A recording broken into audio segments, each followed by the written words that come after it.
that you all had a nice break. It is 4 o'clock, and we are so excited to have our artists here and to have some discussion in the unveiling of Nelson W. Trout's icon. And to introduce our artist, I'm going to turn it over to Marianne Siffke, who is the Director of Advancement. Yes, thank you. Okay, thanks, Steve. Oh, that's okay. So I want to tell you a little bit about Gracie here. So Gracie was born into a creative family. Gracie Morbitzer has always been drawn to the arts, storytelling, and crafting curated experiences. At the Columbus College of Art and Design, she received a bachelor's degree in the Interior Architecture and Design program, studying museums, set design, and immersive experiences. The Modern Saints is a project that was born out of Gracie's transition from a Catholic education to CCAD. In the summer of 2021, she decided to leave her job to pursue full-time this project that had become a small business. She now has a studio at 400 West Rich Street, which you should all check out. Art studios at the Franklinton Arts District in Columbus. She's always working on painting new commissions, fulfilling print orders, designing special projects, and working to make the saints relatable by bringing them into the current day. In December of 2023, her first book, The Modern Saints, Portraits and Reflections on the Saints, was released, and I can tell you it's fantastic. She also books speaking engagements, hint, hint, all over the country, and has been published in many articles and interviews about her work. Friends, I would like to introduce to you artist Gracie Morbitzer.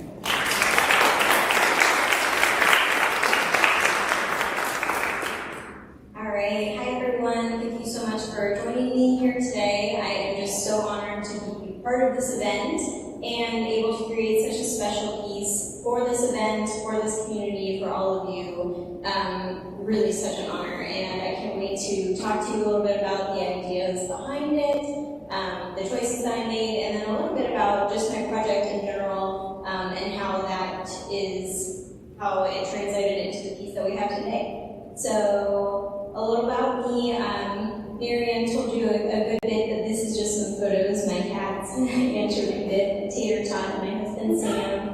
I'm always creating or traveling in my free time, and art is just really my whole life. So a little bit about how this project started. So I grew up going to Catholic school. I went to Catholic school my whole life. I decided when I graduated high school that I wanted to go to an art college. And I was so excited because I've always been really interested in art. I've always been really creative, going above and beyond on school projects. And I got there, and it seemed like everyone seemed to be a little bit worried about me. The friends that I had growing up, and also the new students that I was getting used to meeting, who were a little bit hesitant when it came to knowing that I grew up with a Catholic school background and just having their own questions about that. And I'll talk a little bit more about that too. But I really wanted a way to continue to show my faith, even just in my dorm room. It's a really small school without many student activities or extracurriculars, especially any that are faith-related. So I decided that a way that I could do this was by having a piece that I could create for my room that could remind me of this, and then also be kind of a faithful journey in just the creation of that piece as well. So I was at a yard sale, as I usually still am. I was a very broke college freshman student, and so trying to find art supplies was always a struggle. And at this yard sale, there was a box of free things, and in it were 2 little tiny wooden plaques, and they reminded me of what traditional icons had been painted on. And I didn't know much about iconography at the time, or all of the tradition and rules behind it, which is so fascinating, and I can talk to you all day about that as well, but that's not what we're here for today. But I decided that these pieces were really inspiring to me, and I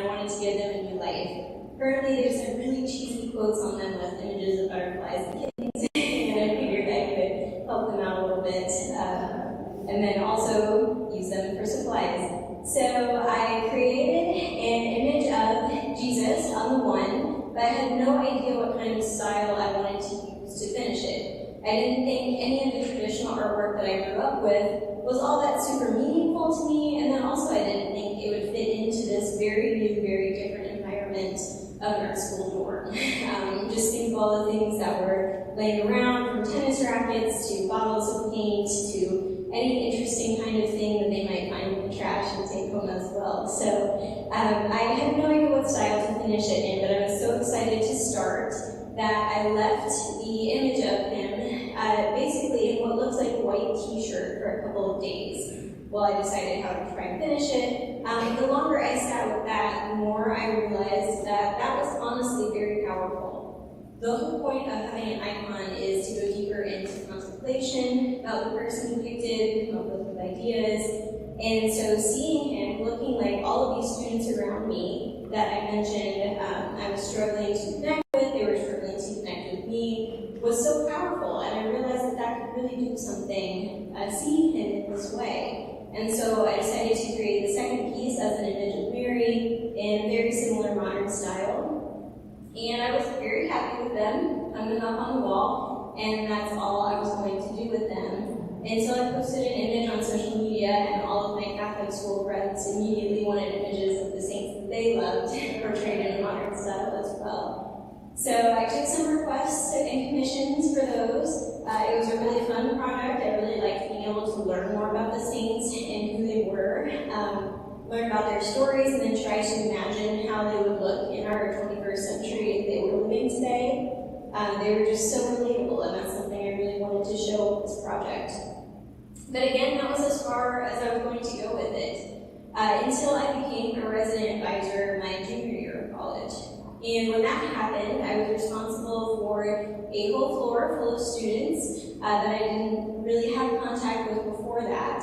But part of this job was hearing their stories and their backgrounds and where they came from.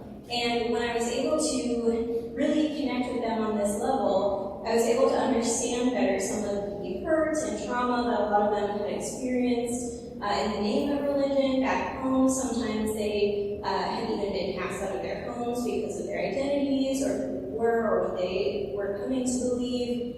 And all of these questions and this hesitancy that they had when it came to faith were things that I too had experienced, even in my background, even though I found my faith to be something that was solid, that I could turn to. And so it was really hard for me to suggest them turning to their own faith because of this hurt. But I realized that so many of their stories reminded me so exactly of the stories of so many of the saints, many of whom also were perfect Christians, such as in the Inquisition, and the fact that they had such vibrant and sometimes wild stories that we forget about because the way that they're portrayed makes them look very shy and calm and clean and put together and unreal, really.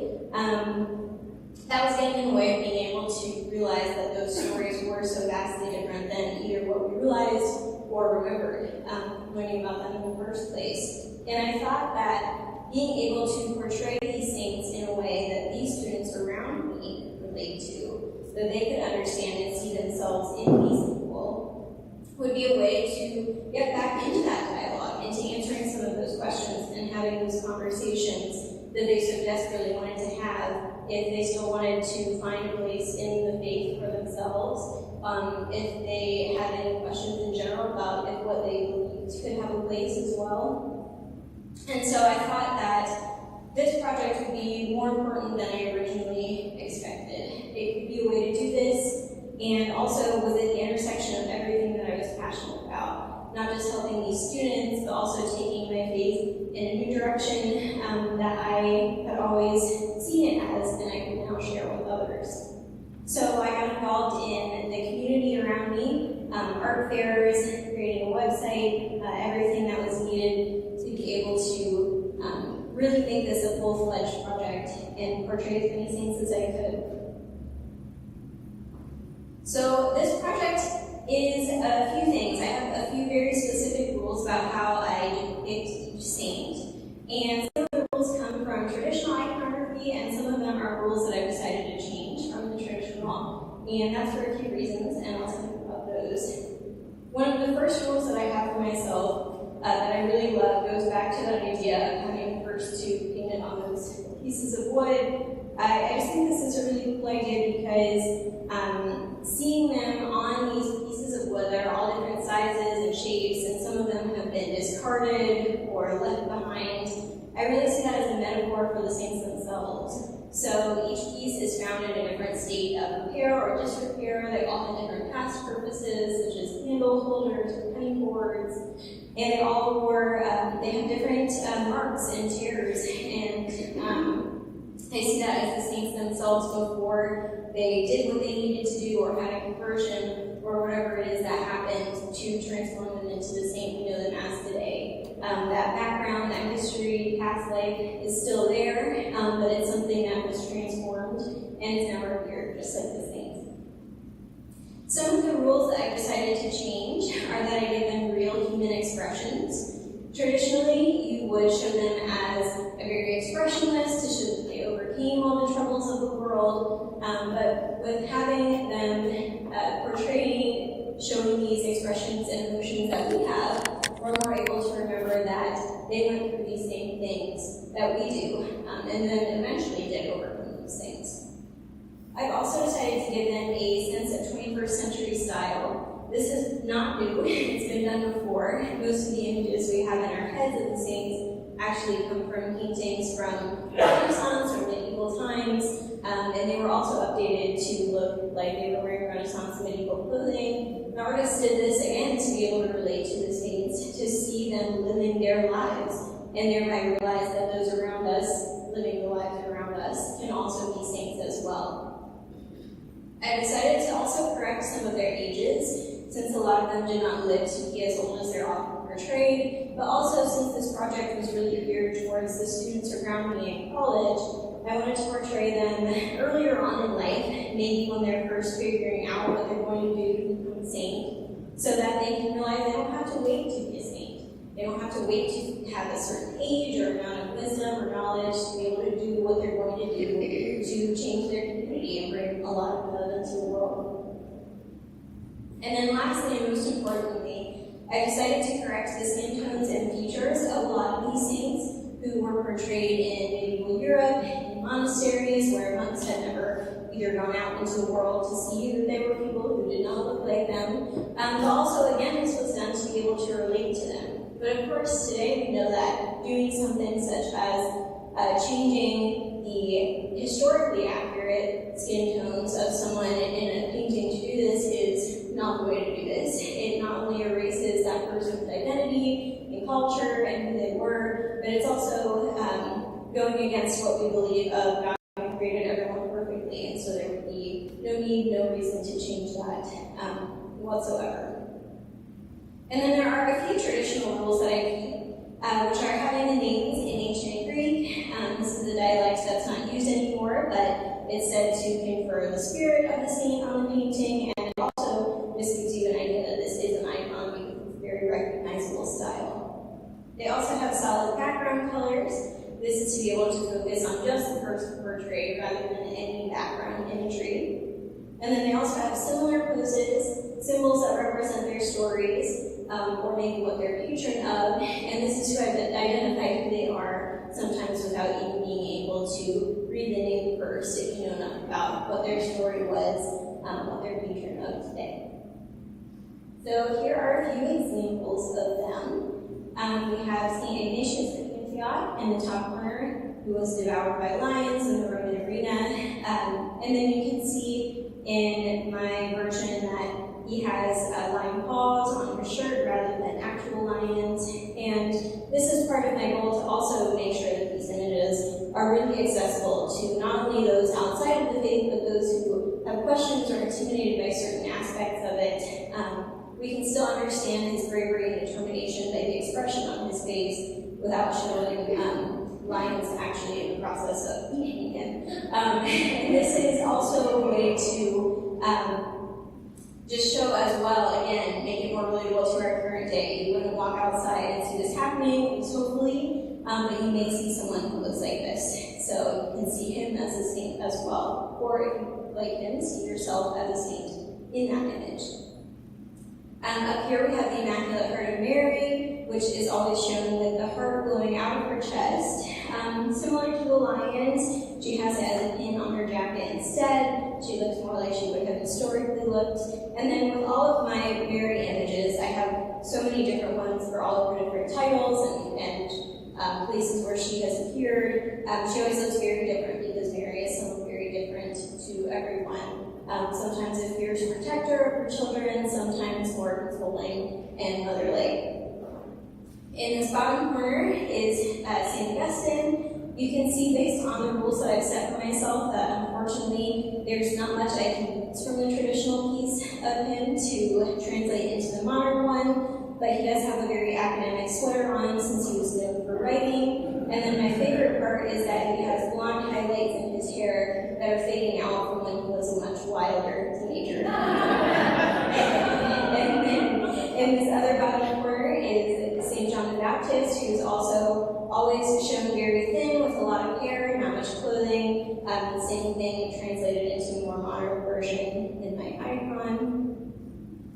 And this top corner is St. Hildegard of Bingen, who is one of my most favorite saints. She was known for everything from writing operas and plays to studying herbs for medicine, creating art, speaking out against those in authority when she thought they were doing something wrong, and then also caring about the environment, even though it was still the dark ages in which she lived. But she's always depicted with these flames over her eyes, which are symbolic of the visions that she had. So instead, in my piece, she not only has a pen and an earbud and some herbs for all of those causes I mentioned, but also flame-colored eyeshadow that replaces the actual things. And then we have St. Juan Diego here, who is known for the image of Our Lady of Guadalupe appearing on his clothing. And you can see that that is still happening here, but it's just a modern t-shirt and jeans instead. Similar colors, similar poses, even somewhat similar facial expressions to the original. In this bottom corner is a very interesting Saint Dennis, who has a very gruesome story about being beheaded for preaching while it was still illegal to be Christian. He decided to pick up his head and continue preaching and walking for another several miles. And all of the depictions of him, needless to say, are very, very gruesome, very graphic. This statue is actually the least of that I could find, surprisingly. But you can see in my piece that he has a very similar expression, just looks more young, so that those students around me, again, can relate to him. More realistic expression as well. And he has a turtleneck on, so you're not able to tell what exactly is going on with the religion. And then in this last one down here is St. Thomas More, who was friends with Henry VIII and was martyred as well. And you can see that here in this period depiction of him, he has a very large fur vest, a large medallion that he's always known for wearing, and that's translated but just into a more modern hoodie, same colors, same style, and a more modern necklace as well. So what does this do, or at least what does I hope this do? The first thing is, first of all, it shows us how much we were like the saints and they were like us, and that gives us so much hope since we're all called to be saints as well. It also is something that I would hope to both these groups of friends that I mentioned could get something out of. The new friends hope that there can be a place in the faith for them if they want there to be, because there are saints who have done it before and they're now lifted up in this faith and remembered for doing those things. But then also deeper reflection for perhaps those friends or family members or other folks who have already been within the church and may have been participating in some of that judgment of these folks who could be future saints. I also hope that it helps us realize the diversity that is sometimes hidden in the early church because of these images that show the saints as mostly whitewashed European folks when they really weren't. And then it also shows us the diversity of how their skills and talents and what they were interested in and what they were good at was also different from each other too. And that can give us a lot of hope as well, because it's the skills that we have to be saints and don't have to be a certain way. There's not one way to just be Christian. And then it can also help us realize some sometimes forgotten ideas and perspectives that the saints had. Over the years, we sometimes only hear one story about them and forget the other things that they thought or wrote. And studying them and remembering their stories can not only remind us of those things, but show us that sometimes they directly contradicted each other's ideas, even if they knew each other and spoke to each other in person. And that gives us hope as well, because that shows us there can be a room and space for our ideas, even if they're contradicting to someone else's within the faith. So overall, there is a place for all of us in this faith, and we can all be saints. This is important for a lot of reasons, I think, but the first being that there have been so many university studies that show us that the way that we picture someone who we think is the most holy and powerful and good, so for a lot of us, Jesus and God and the saints, the way that we picture them in our heads is the way that we think those in our society who look like that image should also have all the glory, power, and fame, and that they're the most good in our human society as well. So if we've only had images for years and years of these saints looking mostly as older white folks, then we're going to have that be the only thing that informs our mental image, and then that will inform our opinion. And obviously that does so much harm as well. And so being able to start changing this imagery that we have to look at is just the very first step in being able to undo some of that.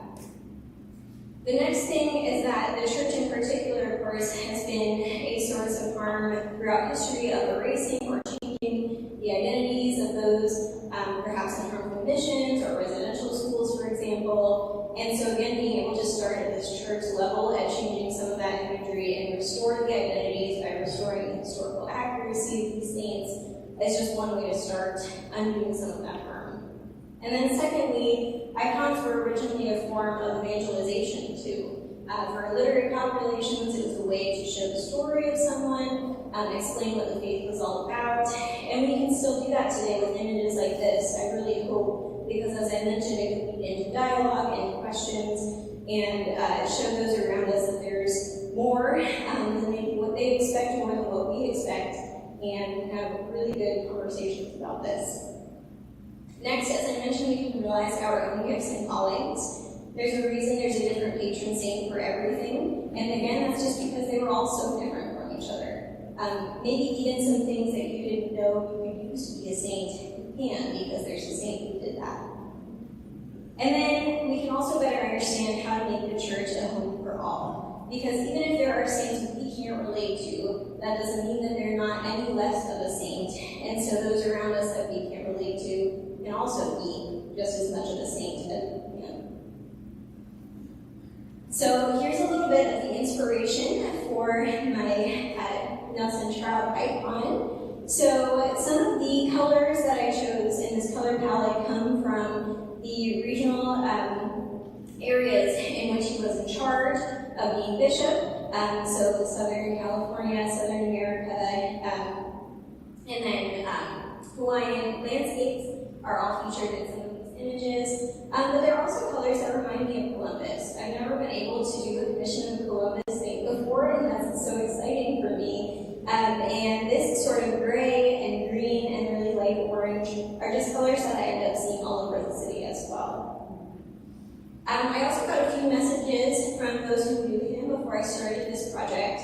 And someone mentioned how he always mentioned the bittersweets of life, but also I chose to use actual bittersweets, the plant, in the image as well, since that is something that I think can be a symbol of this idea that he had and used. And then I think the color scheme really relates to this as well, not only for the plant, but for the bright colors and then also much dimmer hues. He was also mentioned to always be wearing a suit and has glasses and all of the photos of him, as well as the Bible, and so those are also depicted in this. Someone also commented that they reminded him of the words and the work of Dr. Howard Thurman, so I have a quote in there as well that really inspired me, that informs some of the parts of this image. And then his expression, I hope, that I chose, also shows a little bit of this idea of bittersweet. So a little bit of joy, a little bit of pain, and whatever it takes to do this next part that I was inspired by with the music that I chose, which is not seeking to imitate anyone, but also celebrating joy while seeking justice and more to life than what the rest of the world might tell us there is. And that comes from also some of the playlists that I chose while listening. I have a very involved process of choosing to really separate myself and put myself in a space to really get in the mind of this person that I'm portraying and make sure that I do the most justice I can to what they might look like if they were living today. So here is the image, a little bit larger if you're unable to see it in person, much smaller. And come up and see it as well afterwards if you would like. I also do have some stickers that have this event's date and location. If you would like those, they're all free out in the lobby, and I brought some prints as well if you're interested in purchasing any. But again, it has just been such an honor to be able to create an image of someone that is still so beloved in a community that I don't have to try to understand just from historical information, because there are still so many echoes of him everywhere today. And especially someone who is local, who made such an impact on my own hometown. It's just such an honor, and I really appreciate it. So thank you so much again for having me here today. I can't wait for you to be able to check out the image a little bit more, and I hope that you will appreciate it, and that it's everything that you would want it to be. Thank you.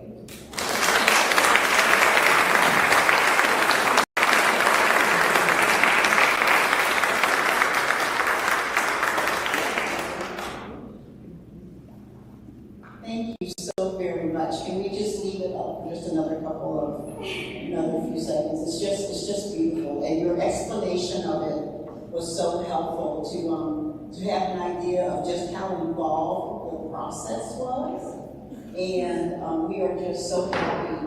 I'd like to also recognize Reverend Marianne, who had this idea and who contacted you and saw this project through as a way to honor Dr. Trout. And I think it just turned out beautifully. So thank you both.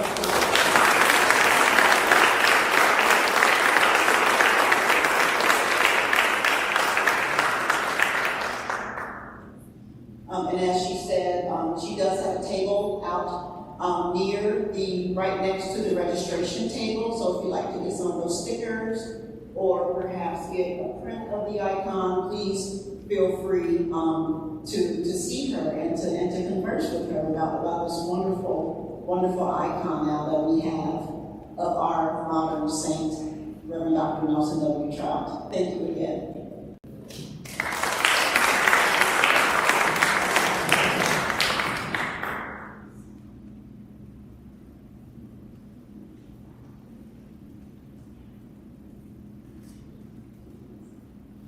So in a couple of minutes, we're doing low communication. So in a couple of minutes, we're going to be transitioning to our book presentation. And the book presentation will be right here, and then there's going to be a book sale across the way in the library. If you walk out these doors, straight across is the library. And then after that, to dinner. So before we start moving around after that, I would like to say a couple of words about dinner and our dinner's sponsor. Our meal this evening is being sponsored in honor and in memory of Mrs. Gloria Wheeler, the late Gloria Wheeler, and is sponsored graciously by her husband, Reverend Kenneth Wheeler, who is an alum of Trinity Lutheran Seminary. Reverend Wheeler attended last year, so you might have had a chance to meet him last year, but unfortunately family circumstances made him unable to be with us this year. So just a little bit about them. Reverend Wheeler met Gloria while they were attending Concordia College in Minnesota. They married in 1975 and raised 3 sons. Gloria trained as a social worker, but she found her calling as a parent coordinator with the Milwaukee Public Schools, which is also where Reverend Ken served as intern for quite a while. And she was parent coordinator and retired after 25 years of service.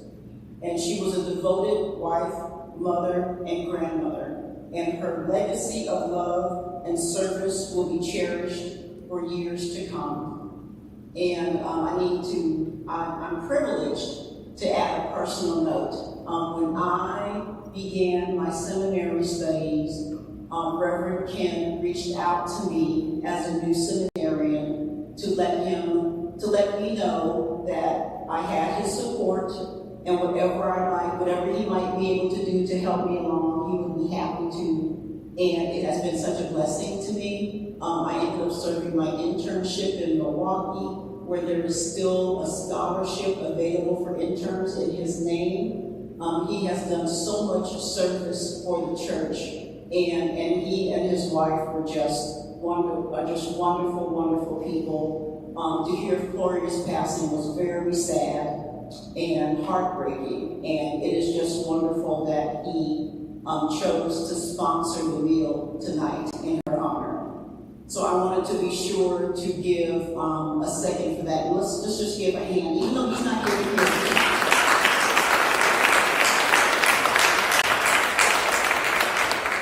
Even if he's not here to hear it, he will see it, and we are just so thankful for that.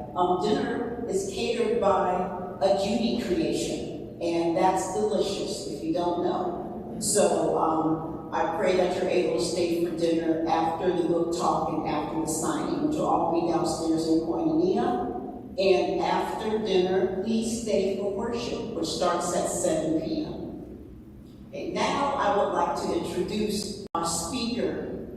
Reverend Dr. James Thompson is going to be discussing his new and important book, Unveiling University, and visiting professor of church history and ministry at Good News Theological Seminary in Ghana, which is where he is joining us from presently. So we're very happy to have him here.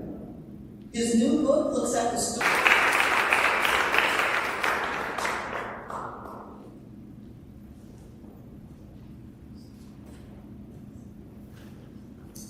Thank you, Gracie, before you leave, for the excellent iconography that you shared with us.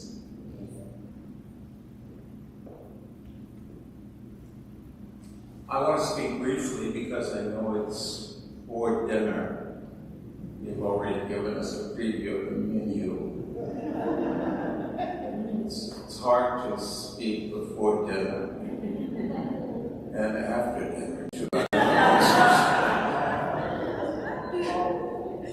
I'd like to speak to you on the theme, our duty to remember. Our duty to remember.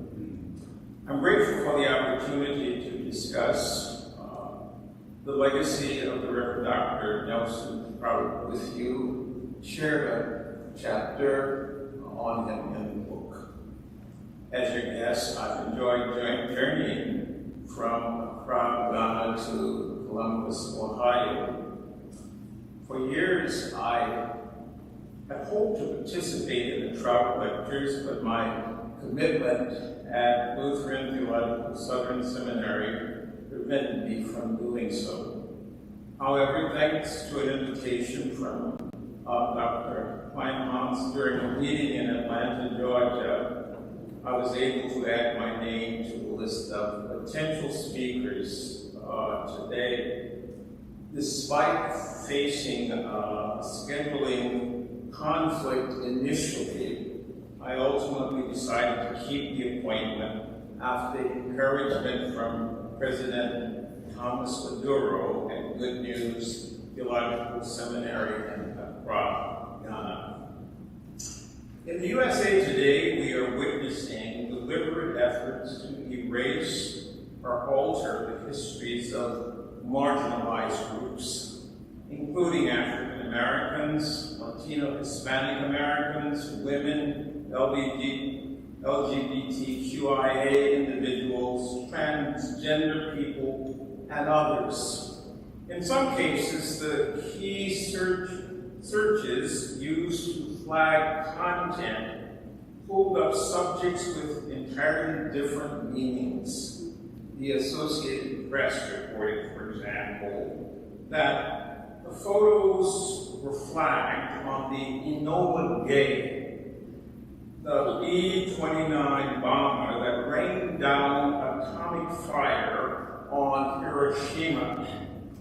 may the sacred memory of the estimated 140,000 of Hiroshima's population of 350,000, whom the United States put to death, may their sacred memories never be forgotten. The plane was named after the mother of Colonel Paul W.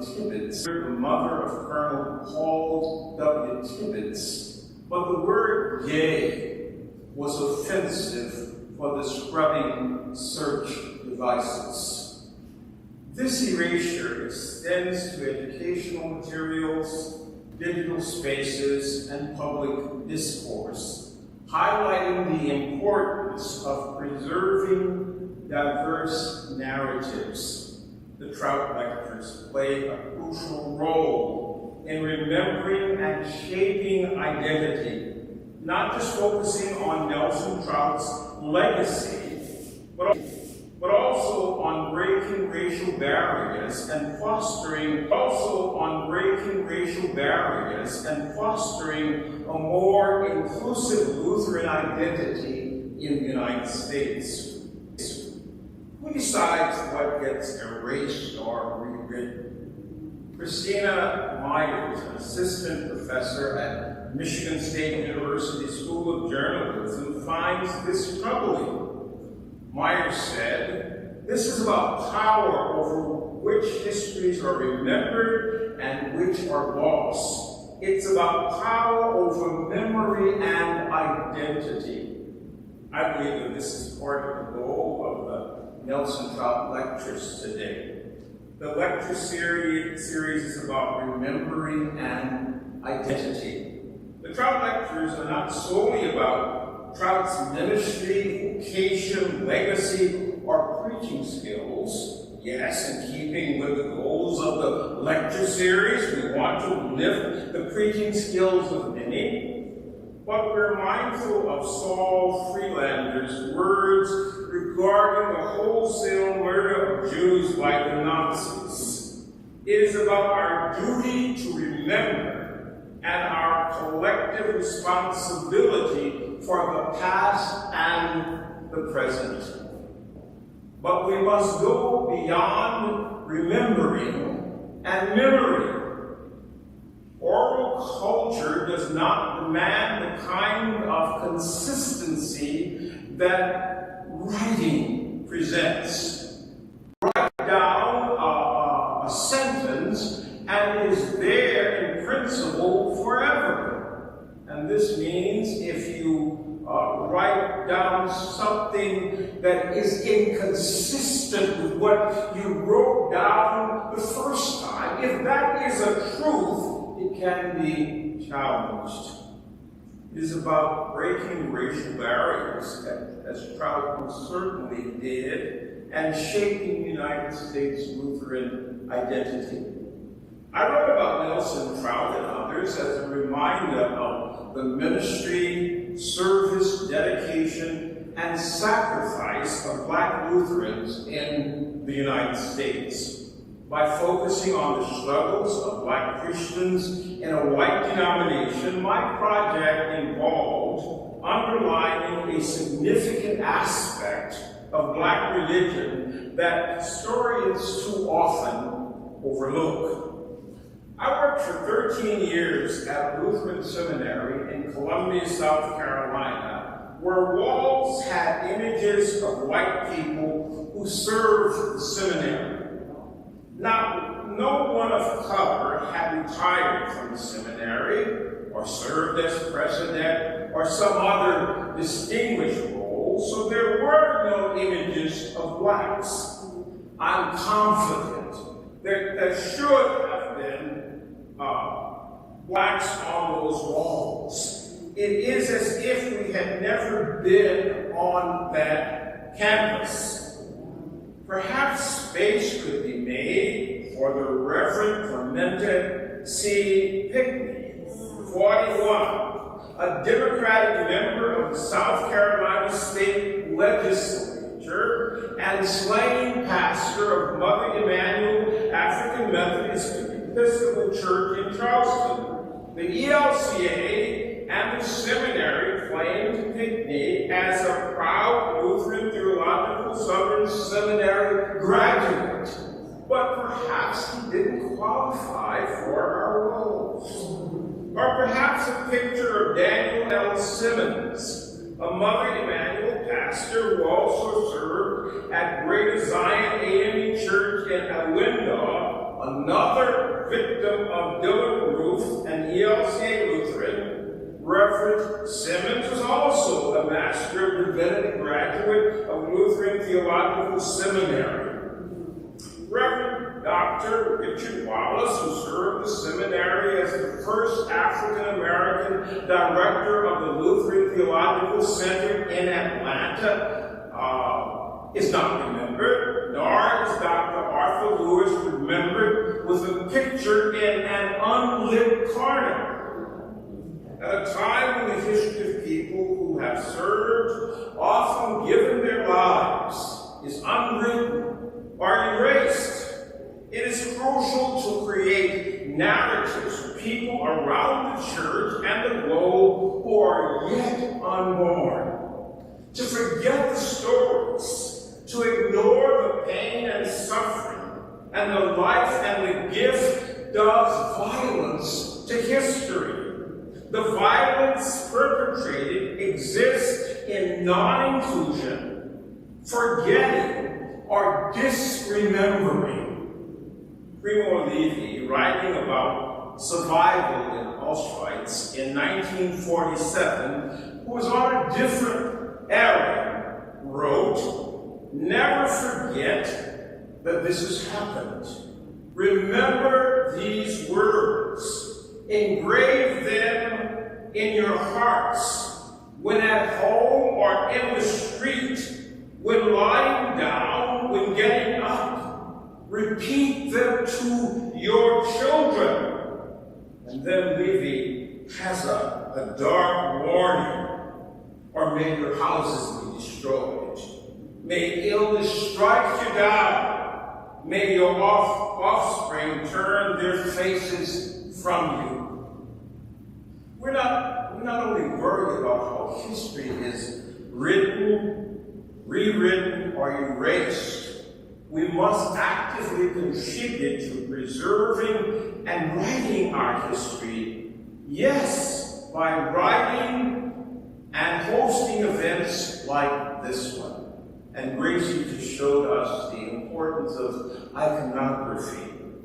Dr. Denise Rector just introduced me, supports and works for an independent archive and advocates for ELCA support that protects historical integrity. It's crucial to teach and share narratives beyond institutional control in our communities, through schools and grassroots efforts, so history isn't solely dependent on those who attempt to use their power to erase it. I first met Dr. Nelson Trout in the 1980s at a gathering of professional church workers in the Metro New York Senate, which took place in the Catskill Mountains. It was a significant moment for me to meet a pioneering Black man who had shattered barriers by becoming a bishop in the Lutheran Church. However, it was also a challenging period. Bishop Trout's time in office lasted 3.5 years. In 1987, he faced a setback in his bid to become a bishop in the newly formed Evangelical Lutheran Church in America. Bishop Trout took this defeat personally, and as a gesture, presented the delegates to the ELCA Southern California West Senate with a symbol of the bishop's office, his cross. I'm reminded of something that basketball legend Michael Jordan said about his experience with defeat when I think of Bishop Trout on that convention floor that day. Here's what Jordan said. I've missed more than 9,000 shots in my career. I've lost almost 300 games. 26 times I've been trusted to take the game-winning shot and missed. I've failed over and over and over again in my life. And that is why I succeed. Worth remembering now is the experience of Jesus on the cross, with defeat clearly in view. The cross is the potent and universal symbol of the Christian faith. Placing a crucifix in churches and houses, in parochial classrooms and institutions, or wearing this image on our person is a constant reminder and witness of Christ's ultimate triumph, Christ's victory over sin and death through suffering and dying on the cross. We remember our Lord's words. He who does not take up his cross and follow me is not worthy of me. He who finds his life will lose it, and he who loses his life for my sake shall find it. Now, we're talking about he and she and others here. Don't go home and fuss them. Mediating on these words, we unite ourselves, our souls and bodies with his obedience and his sacrifice, and we rejoice in this gift through which we have the hope of salvation.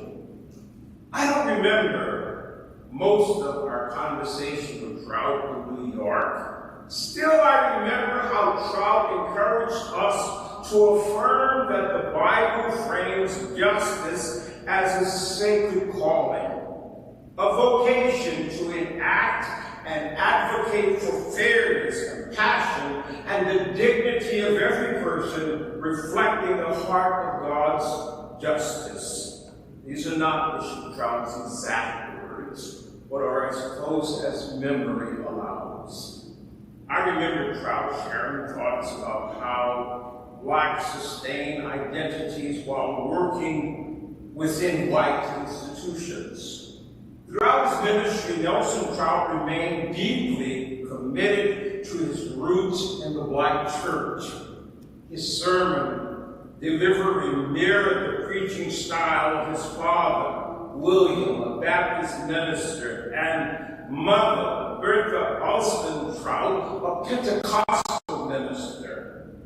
It is a technique predominantly used by African Americans in the black church.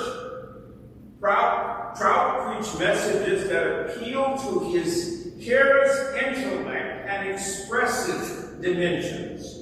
Trout delivered sermons that engaged both his listeners' intellect and emotional expression. Black preachers explore dialect and speech-making rooted in heritage and culture, recognizing that people connect with the good news through familiar expressions, imagings, and cultural communication patterns. Nelson Trout understood this. The dialogue in his preaching created a connection between the text, the listeners, and the preacher. I believe Trout saw preaching and listening as inseparable. Good listening is essential to good preaching, as the pulpit and pew participate in a shared work. This is especially evident in the black church, where the congregation actively helps the preacher deliver the message. Lord, preach Trout is something that you would hear from the congregation. If the congregation doesn't hold their part of the shared work, the preacher makes room for the audience to respond. Can I get a witness? Can I get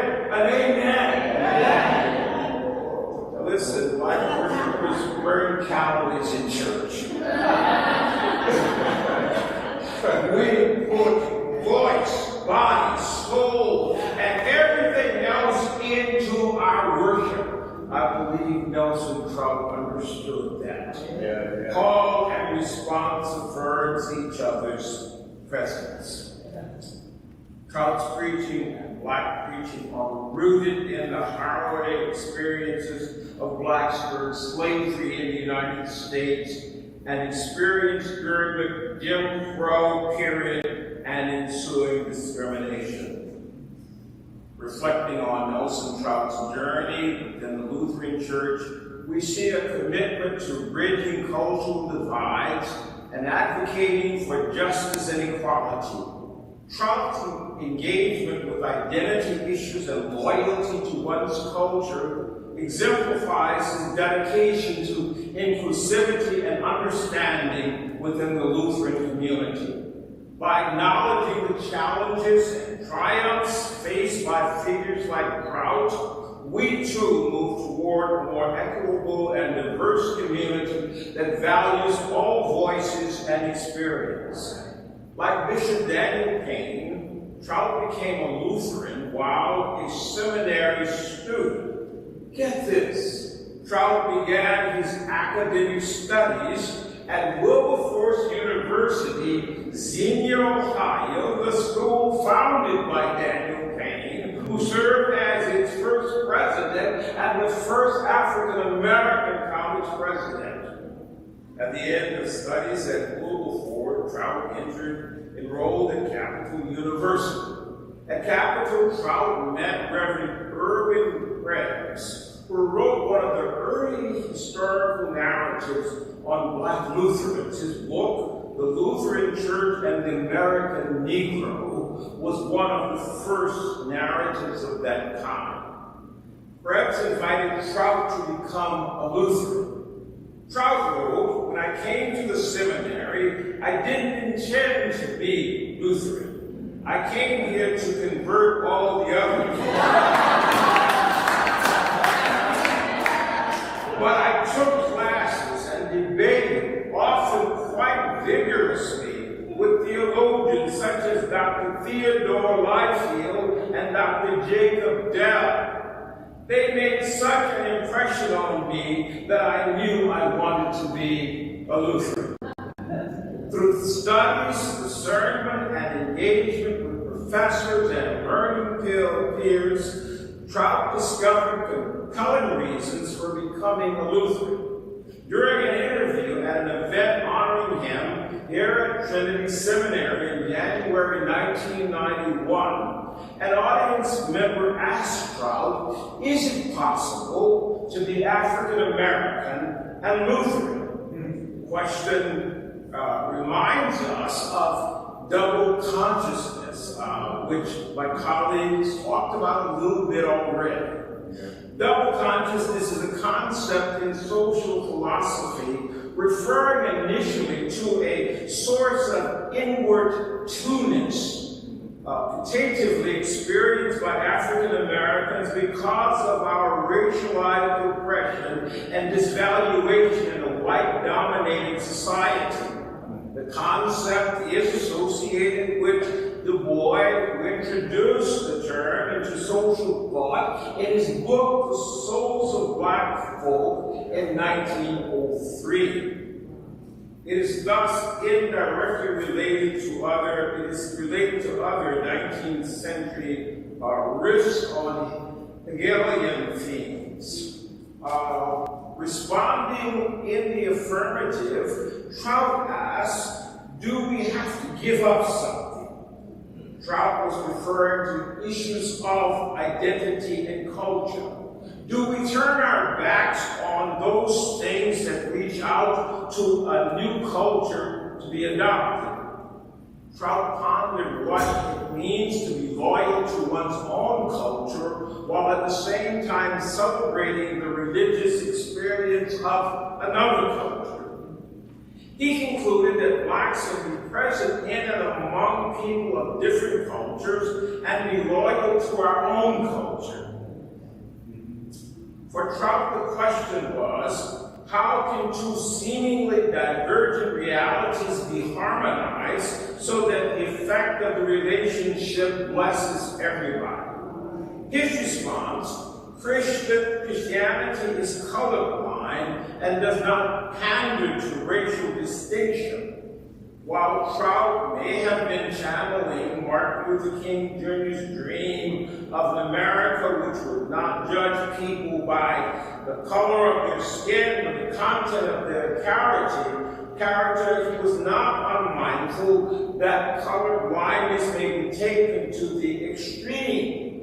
People of color, we don't see you. Color blindness may erase people's color altogether. Color blindness alone is not sufficient to heal racial wounds on a national or personal level.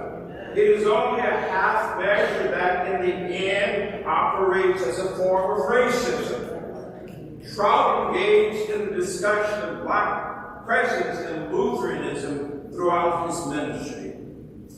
Finally, the erasure and rewriting of history, particularly concerning people of African descent, LGBTQIA individuals, and other marginalized groups, underscored the importance of preserving diverse narratives and challenging power dynamics that seek to control memory and identity. By advocating for preserving historical integrity and independent archives, I've attempted to emphasize the need to actively contribute to writing and sharing inclusive histories that reflect the experience of all individuals within our communities. Our reflection today on Trout's legacy reminds us of the ongoing work needed to honor the contribution of Black Lutherans and other marginalized individuals within the church. Acknowledging the challenges and triumphs faced by figures like Trout, we strive for a more inclusive and equitable community that values diverse voices.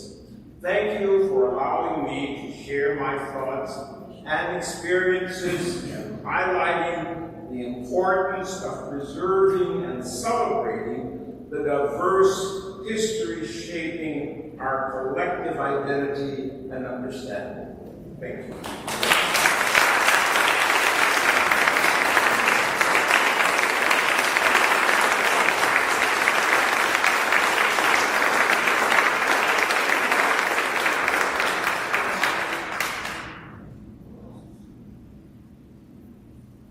My goodness.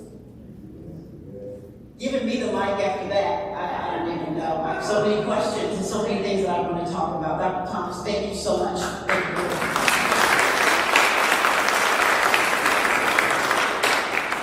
So again, the book is for sale in the library. We will be breaking here in a couple of minutes.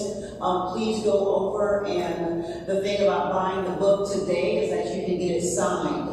So we have someone over there to help Dr. Thomas with the purchase and the signing and everything. So please take advantage of this opportunity. And if there's any comments or questions you would like to share with him, you can do it at that time. We're just a little bit early, but I'm going to go ahead and let us break for that and for some time before dinner. Dinner will begin at 5:45 down in Koinonia. We have several folks here, our preacher, our presider, a couple of folks that are in the choir. So I thank you for letting them go first so that they can eat and have a little bit of a chance to relax before we gather back here for worship at 7 p.m. I think the conference is going great so far. What do you all think?